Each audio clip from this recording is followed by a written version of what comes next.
Hey guys, welcome to another episode of Guitar Gear 1.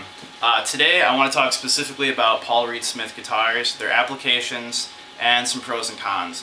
I'm not making this video to outwardly bash PRS as a company. I play their guitars, I love this guitar, but I'm starting to get some concerns.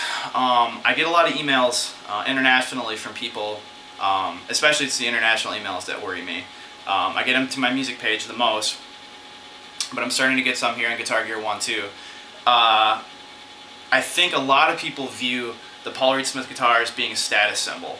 Lots of people have Fender, Strats and Tellys. Lots of people play Les Pauls and SGs. A lot of guys play 335s. There's a lot of models that are really out there in abundance. And until the 80s, we didn't see PRS guitars at all. That's when they really started.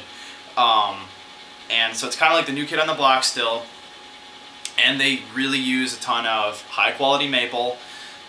It's in a cool ergonomic shape, and of course they got these freaking birds that everybody's just crazy about, which to be honest is getting a little old for me, but hey. Anyway, I just wanted to point out a few things. Let's talk about guitars first of all, in an overview kind of way.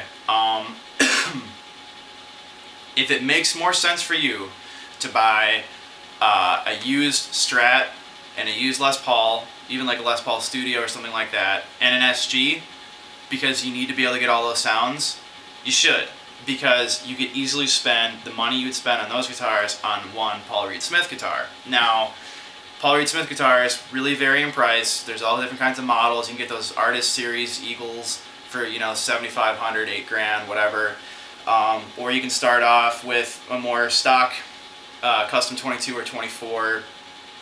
For a little bit more than the price of the Les Paul. I mean, nowadays, especially with those plec neck things they got going on, Les Paul prices are through the roof. But if it makes more sense for you to have multiple guitars, then you should. Because the only reason you should buy this guitar is because you can get every sound that you want out of it. Because I always tell people guitars should be like golf clubs or paintbrushes or however you want to think of it. You should have a lot of options. I do have a lot of guitars. But I find this guitar to be convenient because I don't like bringing 4 guitars to gigs. I don't like bringing a bunch of amps to gigs. That's why I bought my Powerball. If it's convenient for you to own it, great. But if you bought it with the understanding that you're going to be a better guitar player as a result, that is just not the case. And I also want to mention, these are not made for you. These are just made in bulk. This is not a special guitar. Like a Corvette is not special. A PRS is not special. There's billions of them out there. They're not made for anybody in particular, but they're just high quality. So if you're looking for a custom-made guitar with some personality to it, you're going to have to turn to another company. The guys at Heritage are fantastic. They're in Kalamazoo, Michigan. They took over the old Gibson plant. They're really, really nice guys. They've made me beautiful guitars in the past, and they're great to work with. There's the Shure company on the East Coast. I mean, I could go on like this for a while, but there's tons of handmade guitars still being done in the U.S. and be nice to support the economy a little bit. I'm sure the quality control of PRS is outstanding, but people, these are factory-made, CNC-cut guitars. I'm sure there's a lot of human craftsmanship that still goes into them, but these are not made by people for people. These are made by machines with people's assistance for whoever the hell wants to buy them. So don't kid yourselves, these are not perfect guitars, and if it doesn't make sense for you to buy one, don't buy one. I don't mean to sound repetitive, but I can't stress that enough. If it doesn't make sense for you to buy PRS, don't. Because they're very common, they're not that cool as far as that goes, and it's just like a spin-off of a Les Paul. You got a mahogany back, a maple top, set neck, okay? But the added advantage is, you kind of have the shape of a Strat, so you have like the ergonomics going on. And they're also available with 24 frets. That's what sold me, because you're never going to get an RG with a Floyd Rose on it to sound anything like a Les Paul. You know what I'm saying? For when it really comes time to play something pretty, it's just going to be thin. But, contrary-wise, this guitar is never going to sound like a PRS or a Les Paul either. It doesn't have the thickness. It has a trem on it, which I think really takes away from some of the sustain possibilities.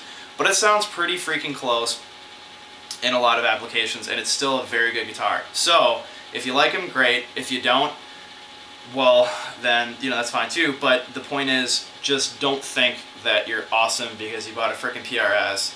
I just really want to get that out there. I'm thinking about putting stickers all over this because I would hate for people to think like I think of myself as being a PRS guy, like I'm somehow professional because I bought one. It's just an instrument. It's a tool. This is a hammer in my tool belt, and that's it. That's all this thing is to me. But it really fits my hand well, and I really do like it. So I just wanted to put that out there. And lastly, I just want to highlight the fact that these guitars aren't perfect. There's a lot of imperfections in this maple top that you would not get from a company like Heritage. They would never have let this happen. So I'm going to try to highlight this with the camera. I've had some trouble getting it to come up before, but let's see what we can do. Now, this isn't a 10 top, and a lot of guys are going to jump me right away for saying, well, if you wanted a perfect top, you should have bought one. But I really don't see why it is that you should have to spend that much extra money to get a perfect top. They should just be good anyway. Now, you see in here, like above the controls, there's some like red wash through the top, like some scratches almost. It looks to me almost like when this was being sanded or finished or whatever happened, there were some marks in the grain that just, they didn't care about.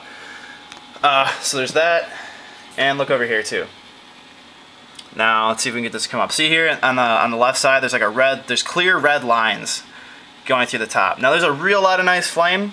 It looks great under this light. The more light, the better. The natural binding on the sides is fantastic.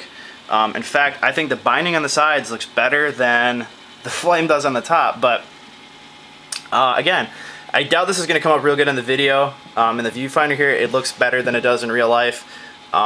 There is just a lot of weird washing to this top. I'm telling you, it is not that great. So again, I just kind of wanted to put a new spin on these guitars and just tell everybody these are not instruments of the gods or whatever.